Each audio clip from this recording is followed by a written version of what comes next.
예, 오늘은 그 2장 13절 15절의 그 말씀입니다. 그 어떤 이들을 조롱하여 이르되 그들이 새 술에 취했다 하더라. 베드로가 때가 제 삼신이 너희 생각과 같이 이 사람들이 취한 것이 아니라. 조그만 말이지만 술에 취했다고 이야기하고요, 조롱을 했다고 하고 시간은 삼시라고 그랬어요. 시간은 삼시니까 제3시니까 몇 시를 이야기하냐면 아침 9시입니다. 그리고 취했다 그러는데 지금은 없는데요, 아주 오래전에는 그 아침에 그 술을 마셔가지고 비틀비틀 그런 사람이 있어요, 우리나라에도. 그러면 우리가 뭐라고 그랬냐면 농담 삼아 그 장례식장 가서 아침까지 술 마셨다 이렇게 하죠. 그런데 요즘은 이제 장례식장 10시면 다 이제 9시면 10시 되면 이제 나가게 하고 하니까, 옛날에는 정말 간혹 그렇게 술 취한 사람이 있었는데 이건 말이 안 되는 게 아침 9시에 베드로나 이런 사람들이, 사도들이 술 취할 그 방언을 한 것을 보고 술 취했다고 조롱을 해요. 그리고 또 뭐라 했냐면 새술에 취했다고 하거든요. 여기 새술이 뭐냐면 원래 그 포도가요 한 9월쯤 돼야지 이 번역상으로는 새술이 단 포도주예요. 포도주인데 와인인데 아주 단 거예요. 단 거는 9월 정도에 익어지거든요. 그런데 여기는 지금 언제냐면 6월절이기 때문에 5월이에요. 그러면 이런 건 참 생각도 못 하셨죠? 그러니까 맞지가 않아요. 언어적으로는 새술이 뭐냐면 직역을 하면 달콤한 와인이에요. 근데 이거는 9월 돼야지 달콤한 와인이 돼요. 근데 오순절은 언제였냐면 성령이 강림한 이때는 5월이에요. 그러니까 말이 안 돼요. 그래서 그러면 여기 조롱했다는 뭐냐면 마치 술 취한 사람처럼 아주 저러는구나 하고 성령의 강림을 그렇게 해석을 하거든요. 그런데 그럴 수 있는 게 뭐냐면, 여러분 아셔야 되는 게 문화적 배경을 아셔야 됩니다. 고대인들 중동에서는 술에 취한 것처럼 해서 막 이렇게 황홀경에 빠지는 경향이 있었어요, 술 취한 거를. 그게 뭔지 알아요? 디오니소스 축제가 있습니다. 로마 시대 때는 바쿠스라고 그러고 우리말에는 바카스라고 그러죠. 그러니까 그 지역 곳곳에마다 디오니소스라는 술 취한 술을 먹고 술 취한 사람들이 막 축제를 벌이는 게 있어요. 그렇게 이제 착각한 사람이 있는가 하면, 어떤 사람은 조롱한 사람이 있는가 하면, 어떤 사람은 또 진짜 성령이 강림했구나, 이상한 일을 겪는구나 놀라움 표시하는 게 있고, 요 한 구절만 보더라도, 두 구절만 보더라도 시간도 알아야 되고 그 술이 갖는 의미를 알아야 되고, 또 문자적으로 새술이라는 게 뭔지를 알아야 된다는 거지. 여기는 9월 돼야지 달콤한 술이 나와요. 익히는 거죠. 그래서 이런 것들이 보면 아침 9시에 술을 취해서 이 사람들이, 사도들이 술을 취할 리가 없고, 그렇죠? 그 다음에 여기에 보면 새술에 취할 리가 없죠. 달콤한 술에 빠져 있을 수도 없고, 그때는 달콤한 술이 나오지 않았다, 5월이기 때문에. 이런 것들이, 그래서 이 사람들이 지정한 것은 되게 잘못된 것이다. 그러니까 이 사람들은 성령의 강림 사건을 아주 인간적으로 풀이를 한 거예요. 너무나 놀라니까 별의별 수가 다 나왔을 거 아니에요. 그래서 이게 이제 요엘서를 이제 인용한 건데, 2장을 인용한 건데 10쪽에 보면, 제가 지난 시간에 기억하는지 몰라도 모든 사람에게 성령이 부어졌다는 걸 뭐라고 그랬죠? 모든 사람의 성령이 부어졌다는 것은, 원래 영이 부어진 것은 뭐를 이야기했냐면 왕이나 구약에서는 제사장이나 선지자, 예언자를 이야기한단 말이에요. 그들한테 그 영을 붓는 이유가 뭐냐면 그들이 무슨 역할을 할 거라는 뜻이에요. 임무가 주어지는 거예요. 너는 왕으로서 역할하고 너는 선지자로 역할하고. 그런데 이제 이 기름을 부었다, 영이 부어졌다는 이야기는, 모든 사람에게 부어졌다는 이야기는 누구에든지 간에 성령이 강림한다는 걸 이야기하는 거예요. 아주 놀라운 사실이에요. 그 말이에요. 그래서 거기 보면 그것은 어느 때냐면 주의 크고 놀라운 아주 두려운 날이라고 그랬는데, 이 성령이 부어지는 날에는 믿는 사람한테는 아주 깊은 날이지만 믿지 않는 사람한테는 종말이 온다는 뜻이기도 해요. 그리고 여기 보면 또 요엘서에 보면 노인들이 꿈을 꾸며 젊은이들이 이상을 볼 것이다 그랬는데, 이 말은 하나님의 계시가요, 막 그냥 아주 잘난 사람, 똑똑한 사람, 뭐 부자나 뭐 이 저 명예가 가득한 사람, 특권층한테 오는 게 아니라 노인이든 젊은이든 누구한테도 다 올 수 있다는 일반적인 보편성을 이야기하는 거예요. 별거 아닌 것 같지만 성령의 강림은 누구에게나 나타난다는 이야기. 그러니까 성령의 보편적 어떤 계시를 이야기. 누구에게 나타난다. 이거는 여러분들은 이 말 어떻게 생각하는지 모르지만 요엘서에 나타나는 그 이야기가 이미 신약에서 이야기하고 있는 누구에든 다 적용되는 그런 이야기입니다. 누구나 다 구원을 받을 수 있고, 이스라엘 사람이 아니더라도, 그리고 계층 간의 나이든 뭐 종족이든 또는 성이든 이런 게 관계없이 누구든지 성령을 받을 수 있다 하는 것을 여기서 이야기하고 있는 거예요. 이게 그러니까 다른 말로 하면 특정 계층이 아닌 보편적인 그 복음이 전해지듯이 하나님의 계시는 그렇게 나타난다는 거죠. 이런 것들은 이제 요엘서만 보더라도 이미 제대로만 이해하더라도 신약에서 이야기하는 거, 오늘날 우리가 이해되는 이 복음에 적용되는 부분들, 누구에게나 복음이 다 가는, 이걸 이해할 수 있습니다. 여기 또 그 말도 있잖아요. 남종과 여종에게도 내 영을 부으리라 그러잖아요. 그러니까 사회 최하층 사람한테도 하나님의 복음이 전해진다는 이야기예요. 놀랍지 않습니까?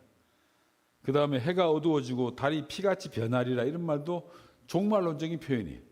그러니까 믿는 사람한테는 해가 어두워지고 달이 피같이 변한다 하더라도 전혀 두려움이 안 되지만, 믿지 않는 사람들한테는 징벌로 다가온다는 거죠. 이런 것들. 그러니까 요엘서의 그 2장에 있는 거를 여기서 인용이 됐는데, 그 내용이 이렇게 다 포함하고 있어요.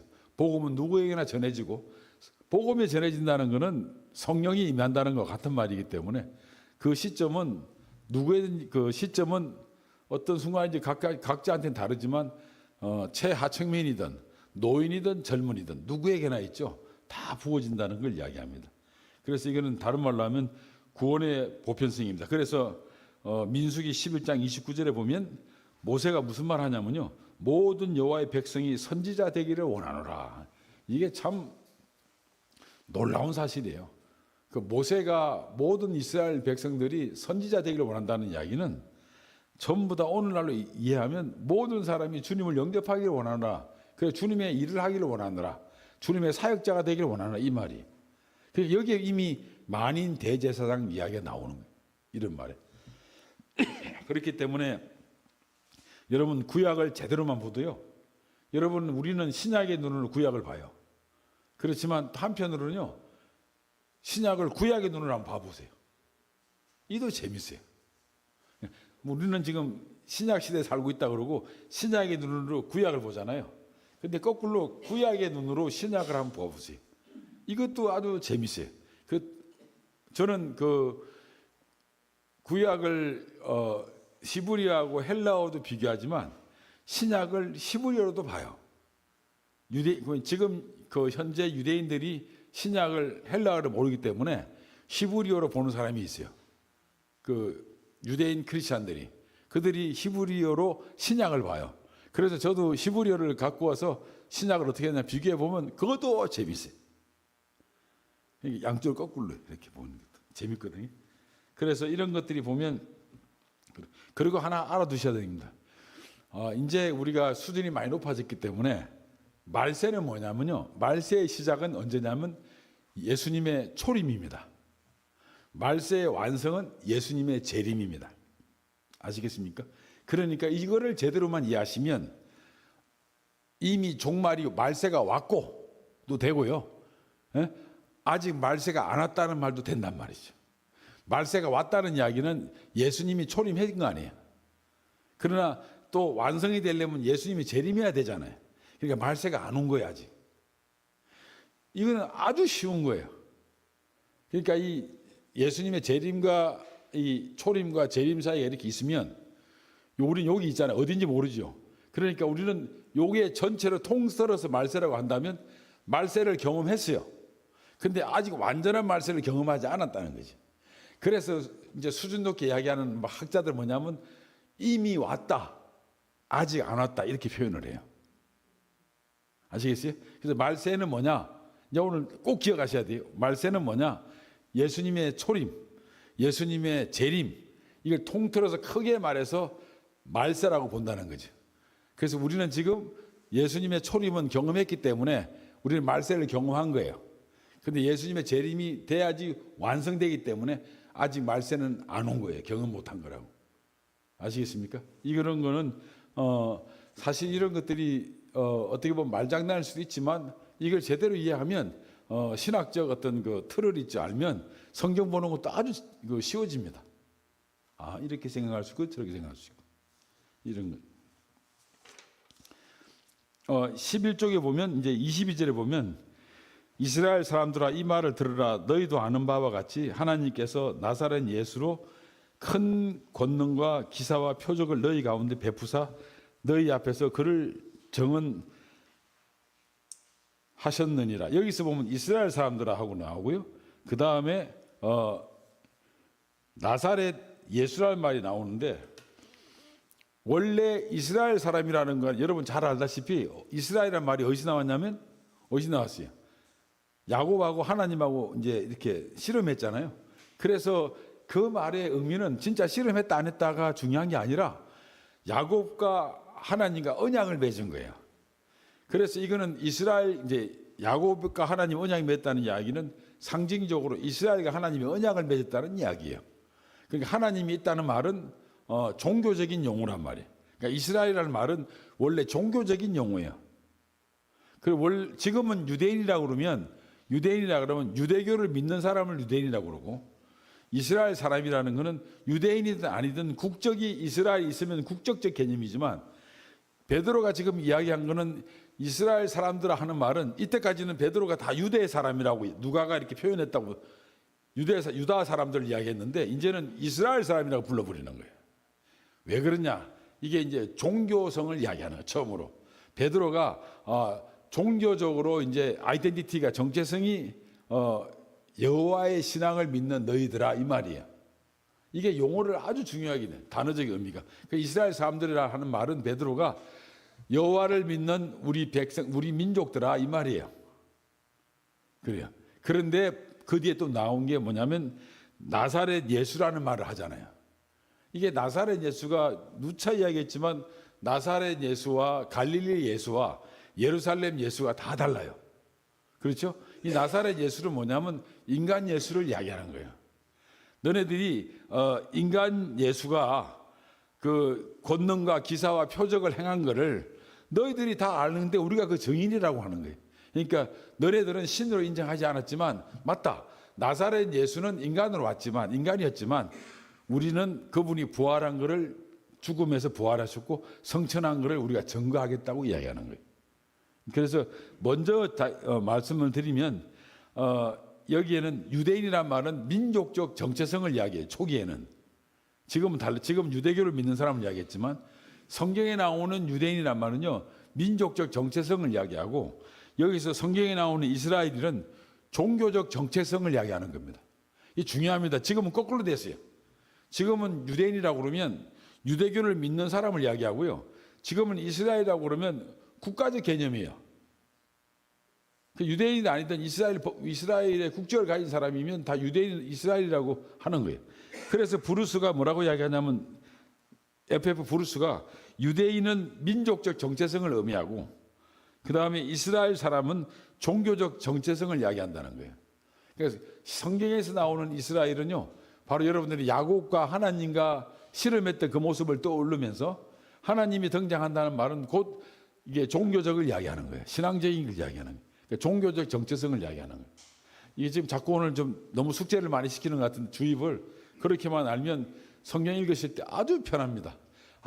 그냥 지나가다 이스라엘 하는 말도 있고 유대인들 하는 말도 있고 나사렛 예수를 기억하라는 말도 있고 예루살렘에서 예수를 이야기할 때도 있고 막 이런 용어들이 붙을 때마다 수식하는 걸 붙을 때마다 이게 가지고 있는 의미가 다 있어요. 그거를 딱 기억을 하시면 좀 표현이 그렇지만 성경 읽을 때 엄청 도움이 되고 맛이 있습니다. 그러니까 앞에 용어를 수식하는 것들 이런 것들이요. 꼭 기억을 하세요. 제가 계속 이야기를 할 거예요. 계속, 왜냐하면 여러분들은 돌아서면 다 잊어버린다고 그러니까 계속 이야기할 거예요. 그러니까 꼭 기억을 하시라고요. 아주 중요한 거예요. 그래서 이런 거는 저는 어떻게 어느 정도 했냐면요, 이 공부할 때는요, 젊었을 때는요, 깨알처럼 이 저 책상 벽에다 다 써놨었어요. 계속 써놨었어요. 뭐 시부리 같은 것도 다 써놔가지고요, 그냥 뭐 1년 12달 계속 보는 거예요. 그냥 뭐 화장실에 붙여놓고 막 이랬었어요. 그래가지고 그것이 이제 차곡차곡 쌓이니까 엄청 도움이 되더라고요. 여러분 성경도 그렇게 읽어보세요. 괜찮습니다. 좋습니다. 그래서 이제 다시 결론 지면 수식하는 거가 의미가 있는, 다 다르단 말이죠.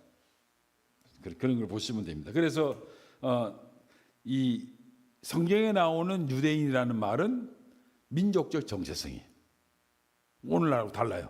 그리고 성경에 나오는 이스라엘이라는 말은 그 종교적 정체성을 이야기하는 거예요. 지금하고 완전히 반대예요. 그러니까 브루스가 아주 딱 지적을 해요. 이거는 그렇게 봐야 된다고. 저도 그렇게 있다고 봅니다. 그리고 나사렛 예수라는 것도 예수님의 인성을 이야기하는 거예요. 그래서 보세요. 주 예수 그리스도 하면, 주라는 거는 우리의 주인 되신다는 말이잖아요. 여긴 예수라는 말이 뭐냐면 인간을 말하는 거예요. 그리스도라는 건 메시아를 이야기하는 거예요. 이 세 단어를 같이 쓸 때 의미가 심장해요. 어떤 사람은 예수님을 강조하는 사람이 있어요. 그건 뭐냐면 예수님의 생애에 대해서 이야기를 많이 하는 사람들이에요. 그러니까 십자가 이전에 사건에 대해서 관심이 많은 거예요. 그러면 그리스도라는 말은, 메시아라는 말은 뭐냐면 십자가 이후에 이야기를 하는 거예요. 그래서 역사적 예수라고 하면 어떤 말이 되냐면 이 땅에 살았던 33년 동안 살았던 인간 예수를 이야기하는 거예요. 그러나 그리스도를 이야기하는 거는 이제 뭐냐면 십자가 이후에, 죽은 이후에 부활하시고 있죠. 성천한 그 메시아를 이야기하는 거예요. 그러니까 주 예수 그리스도라는 말이 세 가지를 다 쓴다는 것은 내가 신앙적으로 세 개 다 인정한다는 뜻이에요. 그러니까 물론 예수님 이름으로 기도해도 됩니다. 그러고 메시아의 이름으로, 그리스도의 이름으로 기도합니다. 그것도 다 틀린 말은 아니에요. 그러나 주 예수 그리스도의 이름으로 기도한다는 말은 성경에서 말하고 있는 모든 예수님의 이미지, 메시아, 주, 이거를 다 합친 게. 그래서 주 예수 그리스도 이름으로 기도합니다가 이게 100점이에요. 근데 우리는 이제 그거 뭐 수식해서 그냥 예수님 이름으로 기도합니다, 그냥 그리스도 이름으로 기도합니다, 주님의 이름으로 기도합니다도 맞는데, 이거를 강조하는 사람마다 다 성향이 달라요. 주를 강조하는 분들은 뭐라고 그러냐면 주종 관계로 내가 속해 있고 그 신적인 관계를 속하는 걸 이야기하는 사람이라면, 예수를 강조하는 사람은 나하고 아주 밀접한 인간 예수의 모습, 그런 걸 강조해요. 그리고 그리스도를 이야기하는 분들은 희망적인 요소를 많이 강조하고, 글을 쓸 때도 나와요. 그래서 우리가 기도할 때 주 예수 그리스도 이름으로 기도합니다 하는 게 이게 아주 FM이에요. FM. 그래서 딱 가만히 보고 저분 이야기하는 게, 내가 존경하는 어떤 형님은 항상 주님 주님 주님 그래요. 그분은 항상 주님 주님 그래요. 그거 보면 이분의 이제 성향을 알 수 있어요. 아주 겸손과 이 주종 관계를 가져서 종된 느낌으로 이야기를 항상 하세요. 그리고 타자 중심적으로 이야기하는 거예요.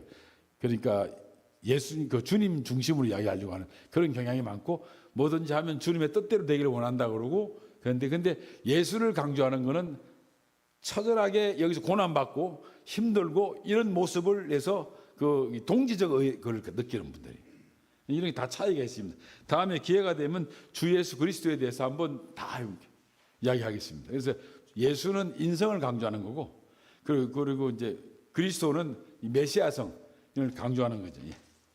그 12쪽에 보시면 그 23절에 보면, 하나님께서 정하신 뜻과 미리 아신 대로 내준 바 되었거늘 너희가 법 없는 자의 손을 빌려 못 박아 주겠다. 로마인들은 법을 무지하게 잘 아는 사람들이고, 로마법이 세계법의 지금의 이 법에 아주 근간을 이루는데도 불구하고 여기에 법 없는 자란 말은 로마인들을 이야기해요. 직역하면. 그럼 여기서 법 없는 자로 주겠다는 이야기는 무슨 말이냐면, 예수님은 세상적인 법에 저촉된 게 하나도 없고, 예수님은 사실은 유대인들이 고발해가지고 유대법에 틀렸다고, 자칭 메시아다 그러고 문제 있는 사람이 돼가지고 모함을 해가지고 종교법으로 죽였단 말이야. 근데 그 죽이면 종교법으로 죽였는데 유대인들 외에는, 로마인들은 종교법에 적용이 안 되고 율법에 적용이 안 된 사람 아니에요. 그러니까 율법에 전혀 관계 없는 사람이 예수님을 죽인 거예요. 예수님은 뭐 도둑질하거나 뭐 살인하거나 나쁜 짓 한 게 한 개도 없어요. 그 세상법으로. 그 법에 의해서 죽였다 그러면 이 로마인들 죽인 게 맞는데, 예수님은 어떻게 모함을 당했냐면 유대인들의 법, 율법에 의해서 죽임을 당한 거나 마찬가지거든요. 근데 이 율법은 로마인들하고 아무 상관이 없단 말이에요. 그래서 법 없는 자란 말을 한 거예요. 제가 설명이 너무 이상해요? 좋대요.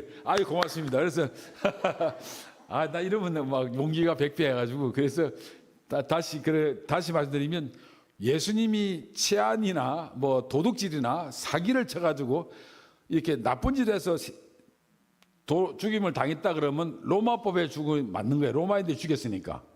근데 예수님은 고발을 어떻게 당했냐면, 고소를 어떻게 당했냐면, 유대의 법에 그 종교적 자율성을 주는 유대법에 어긋났다고 유대인들이 고발한 거거든요. 그러면 예수님은 죽음은 누구한테 당했냐면 로마인들한테 죽임을 당했는데, 이 로마인들은 율법하고 아무 상관이 없잖아요. 그래서 이게 뭐냐면 그 말을 하는 거예요. 법 없는 자들의 손에 죽임을 당했다는 거예요. 이거는 유대인들한테 찔리는 거죠. 왜냐하면 너네들이 율법을 잘 알아. 그리고 너네들이 그렇게 말하면서 예수님을 고발해놓고, 그러면 왜 임마 너네들이 죽이지 예수님 로마인들 죽였냐? 로마인들이 왜 로마인 손을 빌려가지고, 그러니까 아주 그 이중적이라는 거지.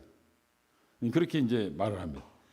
그러면서 뭐라고 그러냐면, 이 앞에 말을 하기를, 하나님께서 정하신 뜻과, 자 보세요. 예수님은 돌아가셔야 돼요.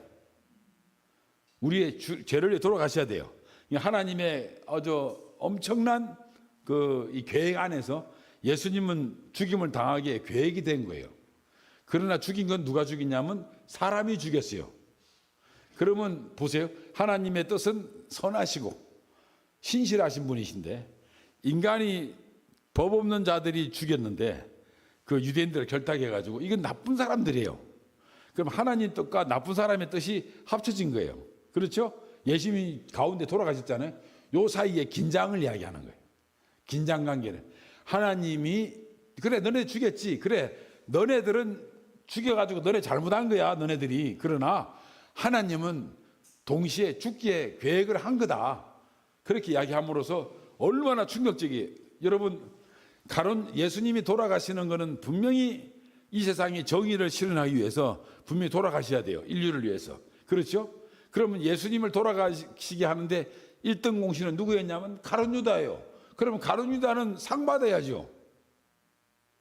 논리적으로는 아주 엉터리 논리예요. 가룟 유다는 예수님 돌아가시게 하는데 상을 받아야 되죠. 그러나 어느 누구도 내가 그렇게 주장하면 저보고 상태가 안 좋다 그럴 거 아니야. 왜 그런지 아세요? 이게 바로 여러분들은 말로는 못하지만 뭔가 이상하잖아요. 이게 바로 이 구절에 표현하는 거예요. 하나님의 신실하시고 충분하시고 선하신 계획이 있는데, 인간의 나쁜 놈의 손을 빌려가지고 그것이 이렇게 부닥칠 때 충돌이 나가지고 우리는 헷갈릴 수 있지만, 그러나 그거는 분명히 있지만 어찌 너희들이 하나님의 뜻을 알 수가 있겠느냐? 너희들조차도 그건 다 하나님이 사용하는 거다.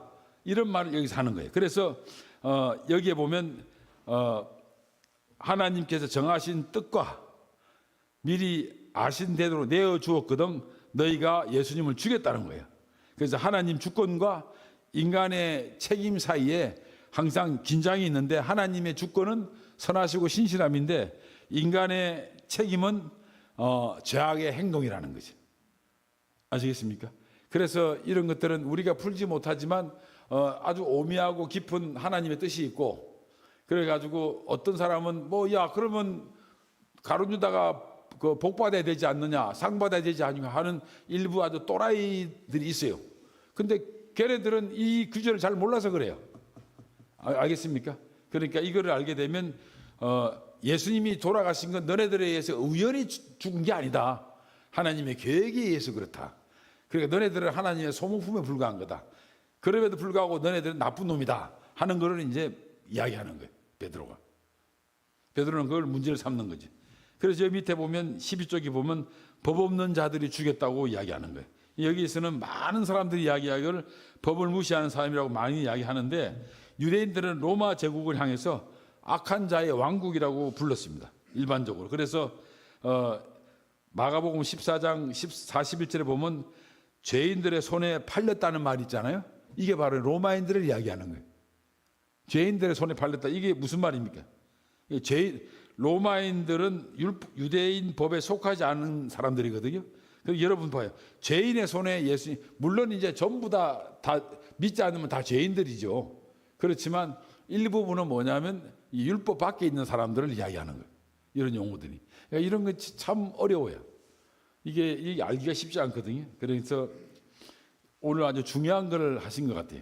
그 다음에 25절 28절에 보면 12쪽 제일 밑에 보면 내 마음이 기뻐하였고 내 혀도 즐거워하였으며 육체도 희망이 거하리니 이는 내 영혼을 음부에 버리지 아니하며. 오늘의 이제 하나의 또 이제 알아야 될 거는 여러분 이제 저하고 많이 이제 교제했기 때문에 아시겠지만 13쪽에 보면 음부가 이제 히브리어로는 스올이라고 그래요. 스올이라고 많이 나오는데 여기는 지옥이 아니에요. 근데 안타깝게도 아직도 킹 제임스 번역에 보면 지옥이라고 나와요. 지옥이 아니에요. 이거는 죽음의 장소고요. 무덤이고요. 죽음의 상태를 이야기하는 거예요. 서울은. 아시겠습니까? 그래서 이건 사람은 죽으면 어디 가는 공간이나 개념, 우리가 상상하는 공간 있지 않습니까? 죽으면 가는 그곳을 서울이라고 그래요. 음부라고 그래요. 음부는 지옥이 아니에요. 근데 많은 사람들이 잘못 알고 있는 게 음부를 지옥으로 알고 있어요. 죽으면 가는 어떤 곳, 죽은 상태를 말하는 거예요. 근데 안타깝게도 지금도 킹 제임스 같은 데 보면 그거를 지옥이라고 이야기하고 있습니다. 그래서 안타깝더라고요. 그 밑에 중간에 보면 이 주의 거룩한 자로 쓰김을 당하지 않는다는 말은 주의 거룩한 자라는 말이냐면 메시아를 이야기합니다. 이렇게 아시면 되겠고요. 13쪽에 중간에 보면 또 다윗의 묘가 있는데 다윗의 묘가 어디 있는지는 아무도 알 수 없어요. 근데 이스라엘에 가면요, 다윗의 가짜 묘가 있어요. 가묘가 있어요. 라마에 가면 또 이 사무엘 가짜 묘가 있어요. 뭐 이만해요. 막 무지무지하게 천을 덮어가지고 있고요. 막 사람들 앞에서 막 이러고 있고, 그리고 마가의 다락방 예루살렘에 가면 그 다윗의 가묘가 있는데 앞에서는 자주 바뀌는데 앞에서는 이 관이 이만큼 있는데 가운데 딱 봉해가지고 이쪽에는 남자들 가서 이러고 있고요. 저쪽에는 여자들이 이러고 있어요. 가운데서. 그런데 이게 가짜묘죠. 가짜묘.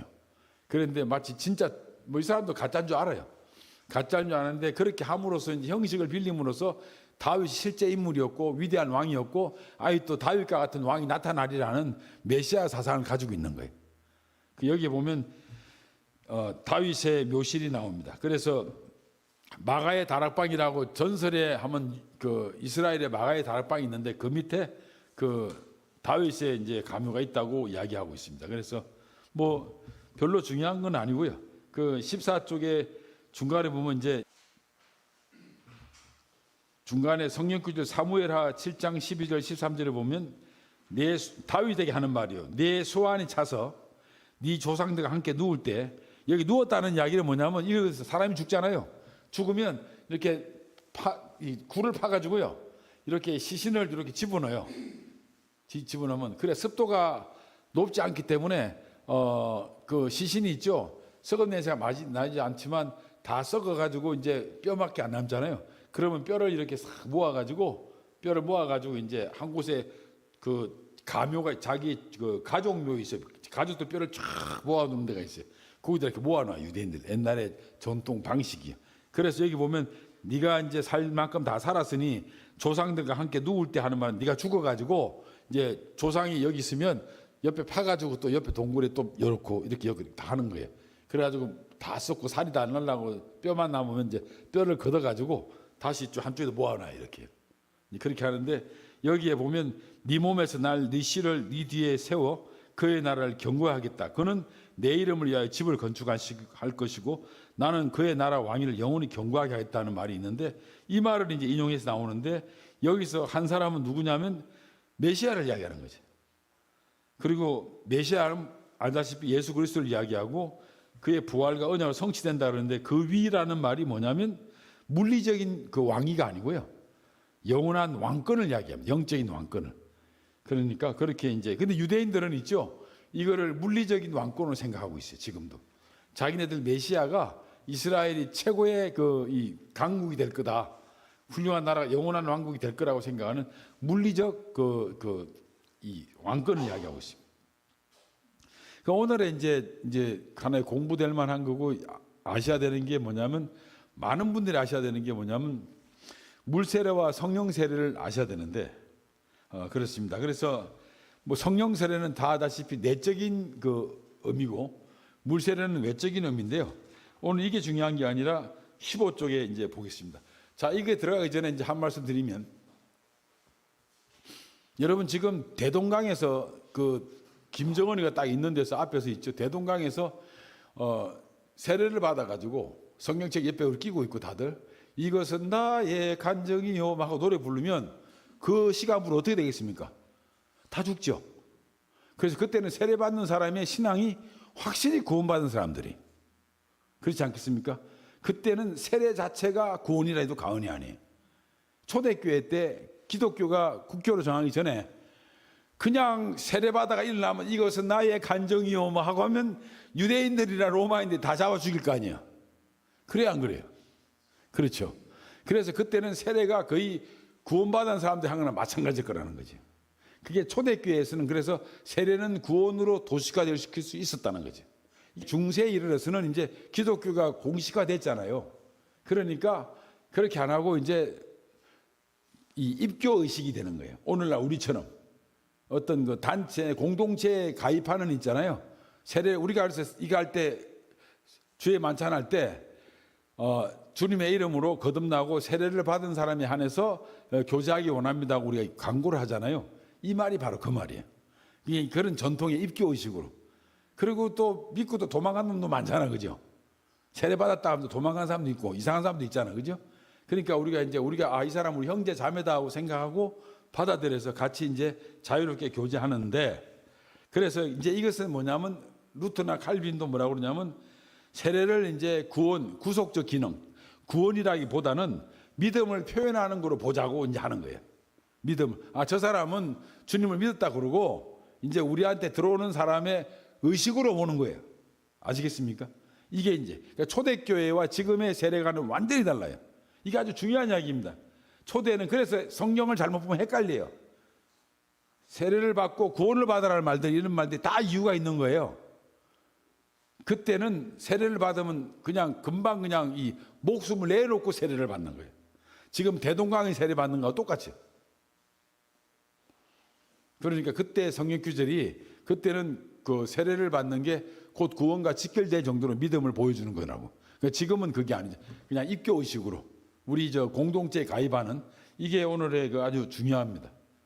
그리고 15쪽 제일 밑에 보면 42절 46절 보면 교제하고 떡을 떼고 오로지 기도하기를 힘쓰니 날마다 같이하여 성전에 모이기를 힘쓰고 집에서 떡을 떼며 기쁨과 순전한 마음을 한다. 그래서 이 바울은 주의 만찬을 뭐랬냐면 여기 써놨습니다. 동시에 공동으로 동질 동량으로 그러니까 동시에 모두 다 함께 하는 거 떡을 떼는 게 그 다음에 함께 모이는 거 공동으로 같은 음식을 나는 이거 맨날 조금 먹고 하는 저분만 막 비싼 거 먹고 좋은 거 먹는 게 아니라 똑같이 먹는 동질 그 다음에 균등하게 동량입니다. 균등하게 이게 아주 알아두시면 동시에 공동으로 동질 동량 이것이 이제 이루어져야 된다고 이야기합니다. 그리고 여기 보면 우리가 좀 배워야 될 건 주의 만찬을 실행하는 데 있어서 이게 이제 여기 특히 이제 뜬금없이 제가 집어넣은 게 아니고 떡을 뗐다는 말을 하기 위해서 고린도전서 11장 우리가 잘 아는 여기에 보면 주의 만찬을 합당치 않게 먹는 자들이 있잖아요. 이게 이제 중요한데 이게 많은 사람들이 이야기하는데 이겁니다. 한자어에 있죠. 한자어에 이렇게 평자라고 있잖아요. 평자요. 한자어에 이렇게 평자가 있는데 이 평자는 무슨 말이냐면 저울이 균형을 이루는 똑같이 이렇게 딱 이렇게 요거 평이에요. 그러니까 중국 사람들의 사고방식 중에 하나가 평이라는 말은 뭐냐면 너도 요만큼 먹으면 나도 요만큼 먹어야 된다는 거예요. 네가 조금만 더 먹으면 기울어지는 거 아니에요. 그죠? 그래서 이 평등하다는 말은 균형되는 걸 이야기하는 이 평자가. 그런데 여기에 보면 이 합당치 않게란 말이 이거예요. 무슨 말이냐면 분별해서 먹는데 누구는 더 먹고 누구는 덜 먹고 하는 게 아니라 여기서 말하는 건 뭐냐면 주의 떡을 떼기 전에, 주님의 떡을 떼기 전에, 주님을 상징한 떡을 떼기 전에, 참여하기 전에 이미 이 사람의 행동이 자비롭지 않고 겸손하지 않고 뭐 이렇게 아주 문제가 많은 그 삶을 이야기하는 거예요. 그 브루스가 이야기하기를 주의 몸을 분별하지 못하고 먹고 마시는 것은 동료 그리스도인에 대해서 자비롭지 못하게 대하면서 먹고 마시는 걸 이야기한다는 거예요. 이거는 해석이 너무 많아요. 무지하게 많은데 조심스럽게 살핀다고 많은 사람들이 해석하지만 브루스는 뭐냐면 성도들 사이에서 아주 이 가족도 마찬가지인데 이 떡을 떼고 주의 만찬에 참여하는 잔에 참여할 때는 항상 이 합당치 않게라는 말은 뭐냐면 이 자비롭지 않고 어려롭지 않고 교만하고 뭐 겸손하지 않고 하여튼 여러 가지 안 좋은 삶의 행태를 이야기하는 거죠.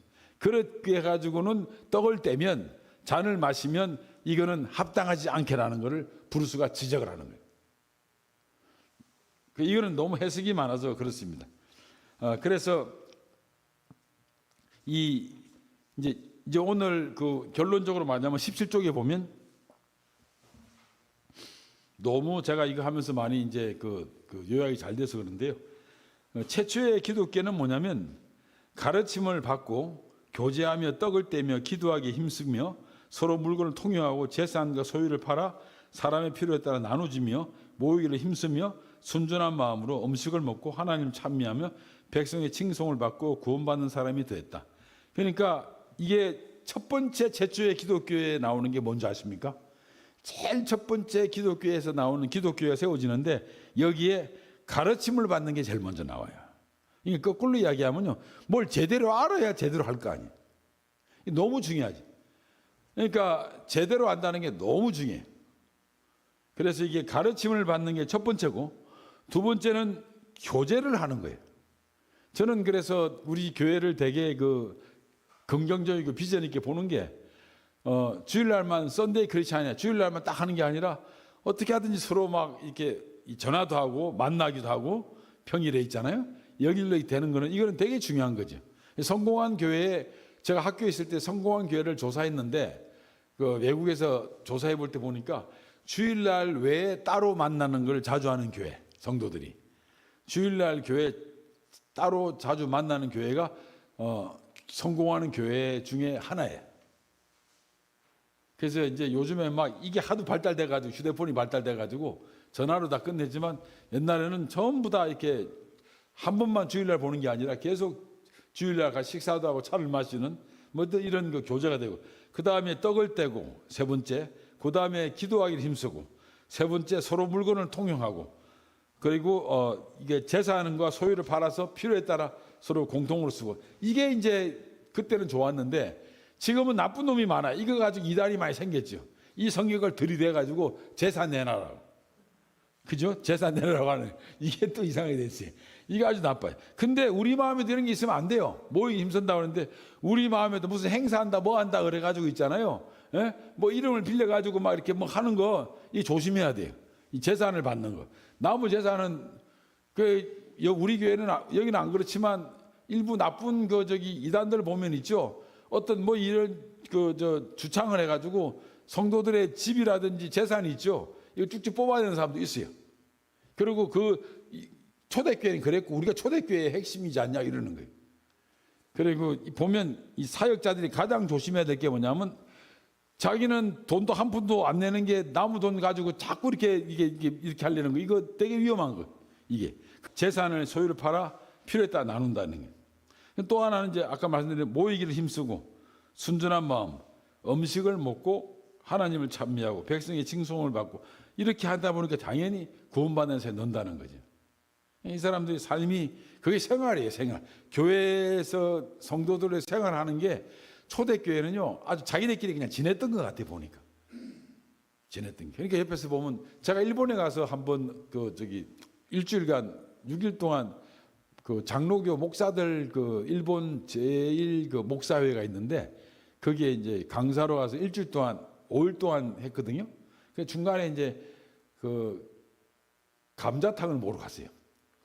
잘하는 집이 있대. 근데 허름한 한국 사람이 그 자매가 둘이 하는데, 근데 그 자매들이 그 교인 성도의 그 3분의 1을 끄집어 왔어요. 그 교회. 왜 그러냐니까 음식을 하는데 그 더운데 땀 흘리고 막 뛰어다니는데도 사람들이, 일본 사람들이 그 제일동포도 와가지고 당신은 뭐 때문에 이렇게 이 힘든 일 하면서 이렇게 항상 밝냐고 물어봐요. 얼굴이 밝냐고. 그러니까 우리 하나님 믿어서, 예수님 믿어서 밝다고 그러니까 그거 나한테 좀 줄 수 없냐 해가지고 이 교회로 온 사람이 많아요. 그 중엔 통일교 있는 사람도 있고요. 제가 직접 만났어요. 그런데 그 사람들은 항상 우세요. 일하면서. 저도 가봤는데 막 그 자매 둘이서 엄청나게 밝아요, 일하는 게. 그래서 뭐 새벽까지 하는데 술집에 있다가 또 동포에서 감자탕 먹으러 온 여자들도 또 전도가 되고 막 그런 걸 많이 봤어요. 그러니까 그 항상 얼굴이 밝아가지고 이렇게 그 백성들이 여기 초대교회 보면 하나님 찬미하고 백성의 징송을 받아서 구원받는 사람이 더 늘 수밖에 없는 게 삶 자체가 그냥 뭐 얼굴이 막 환해지나 봐요. 그때 제가 많이 그 부끄럽고 고맙고 아주 존경스러웠는데요. 그렇습니다. 그래서 이제 그 결론적으로 말씀드리면 이 사람들이 성전에 모이기를 힘썼다고 나오잖아요. 왜 유대인 그 초대교회 사람들은 성전에 모이기 힘썼을까? 뭐 너무 잘 아는 이야기. 다시 정리하면 첫째, 유대인의 간섭에 못 벗어났다. 처음에는 뭐 몰랐을 거 아니에요. 뭐 지금 뭐 2000년 지나가지고 우리 수원 서북교회에 이렇게 교회가 생길 줄 누가 알았겠어, 그죠? 그냥 유대인들의 그 간섭을 못 벗어났다. 그래서 성전에 예배 드리는 것도 기본으로 그대로 하는 줄 알았다. 둘째, 아까 그 제가 여담을 했지만 이 장소가 사람이 가장 많이 모이기 때문에 그 복음을 전하는 데는 최적의 장소였다. 그렇잖아요? 아니 복음을 전하는데 뭐 뒷산에 가서 아무도 없는 데서 소리를 지르겠냐고요. 복음을 전하겠냐. 사람 많은 데서 하죠. 교회도 개척하는데 길목 좋은 데서 하지 저 멀리 하진 않을 거 아니에요. 그렇죠. 그래서 그렇습니다. 왜냐하면 복음을 전하는 최적의 장소는 뭐냐면 유대인들은 업무적으로 그 유대인들은 종교적으로 하루에 3번은 그 예루살렘 성전을 가야 됐어요. 그러니 동양을 해도 안전뱅이가 저기 장애인이 있죠. 그 앞에서 그 미문 앞에서 앉아 있는 이유가 사람이 많이 다니니까 거기서 손을 내밀지 없는 데가 손을 내밀겠냐고. 복음도 거기서 그냥 전하는 거죠. 그러니까 최적의 장소에서 복음을 전하는데. 그 세 번째는 뭐냐면 여기가 중요한 건데 기독교는 유대교와 분리되는 게 아니다. 기독교는 유대교의 완성이라는 걸 보여주는 거예요. 너네가 메시아 기다리지.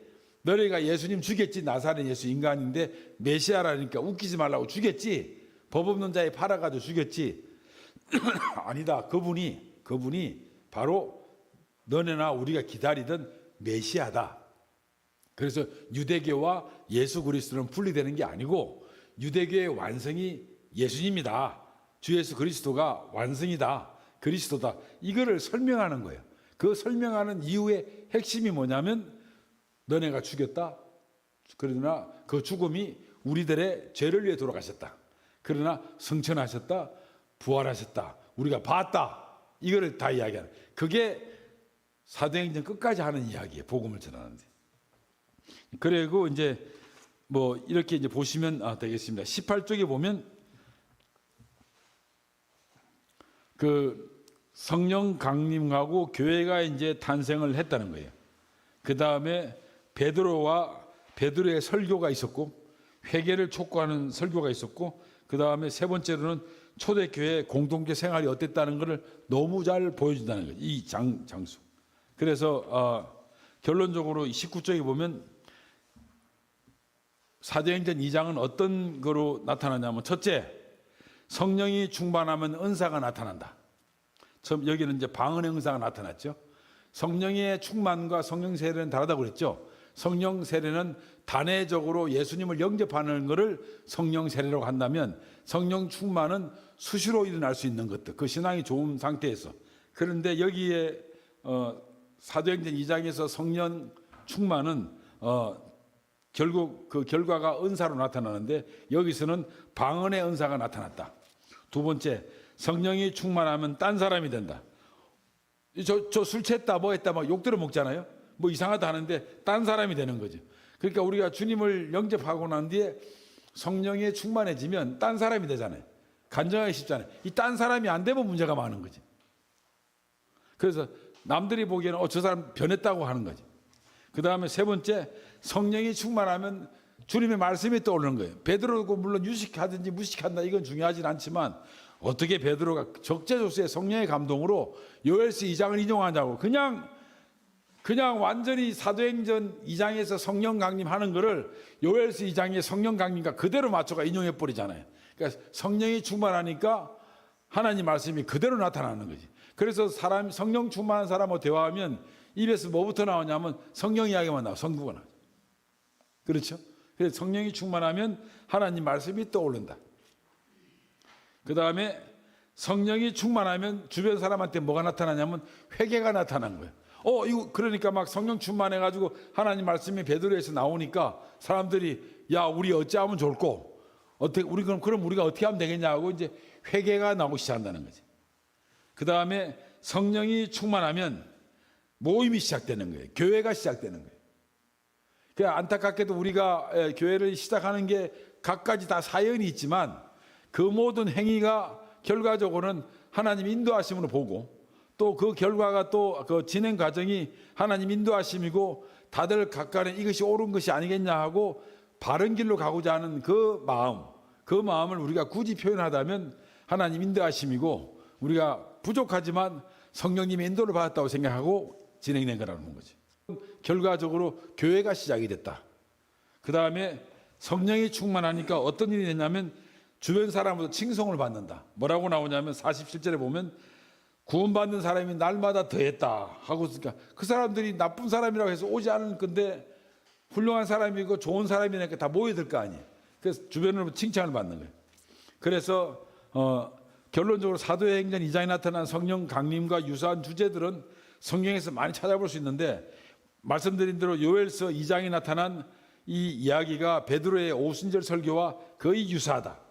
그 다음에 사도행전 10장에 나타난 고넬료 집에 성령 강림한 사건을 떠오르게 하고 이 고넬료의 사건은 무슨 사건이냐면 이방인들도 성령을 받는다는 거예요. 그러니까 요엘서에 나오는 아까 말씀드린 데는 어린아이와 어른과 할 것 없이 종이든 남종이 여종이 할 것 없이 누구나 받는다고 이야기 나왔다면 더 확장시켜서 고넬료에는 이방인까지도 성령을 받을 수 있다는 걸 이야기하는 거죠. 그렇죠? 그래서 사도행전 2장에서는 약간 유대인들 중심으로 성령이 강림했지만 벌써 고넬료 사건은 이방인도 이 성령이 임했다는 걸 보여주는 아주 중요한 사건이죠. 그리고 민수기 11장 29절에 보면 모세는 하나님께서 그의 모든 백성들에게 이 영을 주시리 예언하기를 원했다. 아까 말씀드린 대로 그들이 모두 다 선지자 되기를 원했다. 성령이 충만함. 이렇게 사도행전 2장은 우리한테 교훈을 주고 있습니다. 오늘 여기까지 하겠습니다. 감사합니다.